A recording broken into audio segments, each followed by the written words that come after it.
right, now that you've thought about some of your preparations in terms of your mindset and your facility, let's talk about preparing your technique. These are things that you continually practice, but let's start off with good habits and techniques of presentation. I'd like to begin with entrances. Many times when people come in as a large group presenter, the first thing they will say is, "Hi kids, how is everyone today?" Now, what kind of response would you get if you asked a room of 4- and 5-year-olds that? Well, they're all going to tell you. Guess what? Now you've got them out talking. There's no such thing as a rhetorical question with that age group. That's a weak entrance. Make a strong entrance. What you want to do as quickly as possible is get to your point. That will captivate them. And you want to grab their attention right away. So it would be a much stronger entrance to say, "I can't wait to see what's going to come out of the mystery box today. But first, let's check to see what Judy has to say. Shall we call her?" And then you call the puppet. Do you see how getting right to the point captivates them so much more?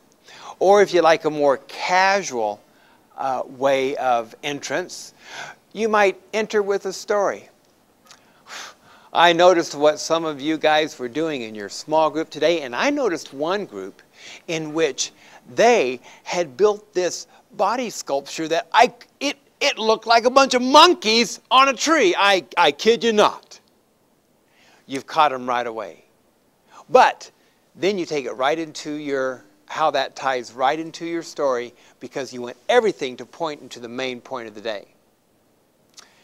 After you are aware of your making a strong entrance, you also want to be aware of making clear expectations. These expectations may not have to be made every time, all right? But they do need to be made anytime people are getting confused.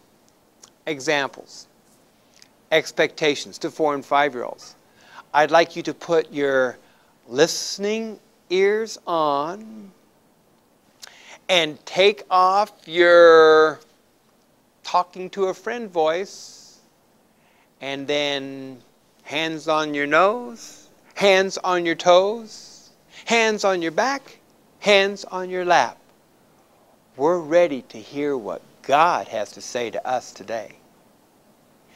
You've given them expectations. I especially like to see those expectations to be more than just what you expect in terms of behavior, but what you expect for them to get out of the morning. I expect today God is going to touch some people's hearts in a wonderful way. And let's hear what He has to say as we go to your next thing. Now notice the tone of voice helps shape the whole tone. If the script for your morning starts off with something that's a little bit more exciting, you may not want to start with that subdued of an entrance. But bring back, in any setting, bring back the expectation that God has something to tell them today, and it's very important. Okay? What about a room of kids and their responses and their noise and all that?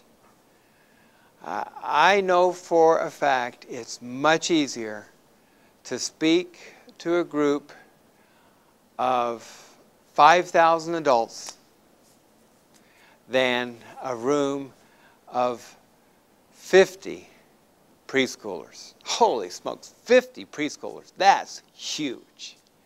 How would you hold the attention of even 20 or 10? How do you deal with discipline kinds of, how do you deal with a child who doesn't follow your expectations and begins to take their hands and to mess with another child or start talking to a friend? Some techniques.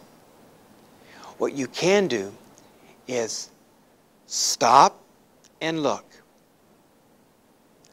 And especially that works for older children, because the other kids right around them will quickly turn and kind of clue them up. And what you're doing is you're saying you mean business. You won't tolerate other people talking when you're talking. If that doesn't catch it, it's very, very easy and polite to say, oh, remember, here's our agreement. When I'm talking, who else is talking? That's right, no one. Now, and then you go right back to it.